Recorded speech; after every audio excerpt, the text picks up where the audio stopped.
You ask Tiger to solve. This deals with linear equations with one unknown. The final result is x equals 3/2. Let's solve it step by step.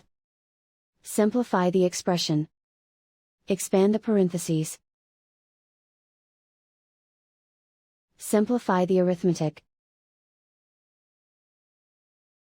Group all constants on the right side of the equation.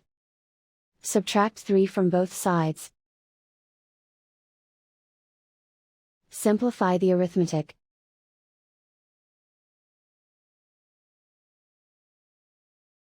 Isolate the x. Divide both sides by -2. Cancel out the negatives. Simplify the fraction. Cancel out the negatives.